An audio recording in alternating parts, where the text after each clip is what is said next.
In this video, we're going to learn about the importance of stroke order when studying Chinese characters. When Willem started using Skritter all those years ago, I was kind of jealous of him, and the reason was that Willem was learning characters afresh and he was learning proper stroke order. Now, as a kid, I was kind of rebellious. I wanted to write Chinese characters my way, and I felt that as long as I got to the same result, it didn't matter how I got there. Now, later on, as an adult and an advanced learner of Chinese, I've really come to appreciate the importance of stroke order, so much so that I'm actually going back and relearning stroke order to improve my accuracy rate as well as my handwriting. So that's why I thought it was so important to make this video, because if you've just started learning Chinese characters, do learn proper stroke order, and if you've already invested a fair amount of time into Chinese, it's never too late to go back to learn proper stroke order. In general, we write Chinese characters from left to right, top to bottom. But obviously there are different characters with varying levels of difficulty and complexity. And that's why as a language, we develop stroke order to try and kind of unify the structure and how a character looks. Now, the great thing about Skritter is that you don't need to kind of intentionally remember the rules. It's kind of part of the Skritter experience. So you're really kind of getting good stroke order as you go. Learning stroke order is important for three main reasons. Number one, it helps you remember the characters.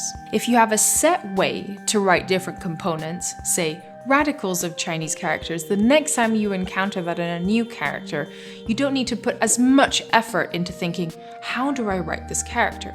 So say you learn how to write the character Ming for tomorrow. You have a Ri, and then you have a Yue.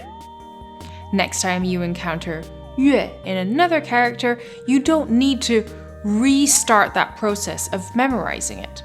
Put simply, by learning stroke order, there's no need to reinvent the wheel every time you look at a new picture. As pretty as Chinese characters are, they are the written form of the Chinese language. They are not pictures. If you remember these rules will help you learn new characters quicker.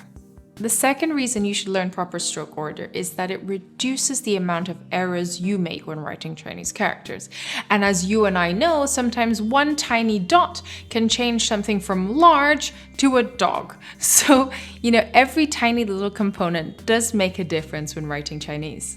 Also, by learning proper stroke order, you're taking advantage of muscle memory. You'll know that certain components or radicals will always have, say, 4 dots, 3 dots, or 1 dot every time you write it. And even though we live in a time where we don't write as much as we used to, learning how to write a Chinese character properly will still be a very effective way of learning the Chinese language. And one final reason that you should learn proper stroke order is that your handwriting looks better. Now, this may seem superficial at first. Maybe when you're a beginner or you're an intermediate learner, you're all about kind of maximizing how much you're learning and you don't really care how your handwriting looks. But as you kind of progress in your Chinese learning and you maybe get into calligraphy or you just want to improve your handwriting, if you have improper stroke order, your characters will just kind of look off kilt. And that's why me as an advanced learner, I've gone back to relearn proper stroke order to improve my calligraphy and to improve my handwriting. There's a reason why everyone writes a certain character a certain way. Now, you might feel that you're conforming. This is why I kind of rebelled against it. But you can always add your personal flair in terms of your style, but you don't have to compromise on the structure. One final thing of note. Any rule or any set of rules will usually have a couple of exceptions. While most Chinese characters have non-disputed stroke order, there are a couple of characters where the dictionary will say that you write it one way and you'll find that a lot of native speakers write it another way. Taking the upper half of the character 学 as an example, when you're writing calligraphy, it's actually natural to want to start with the top left-hand side.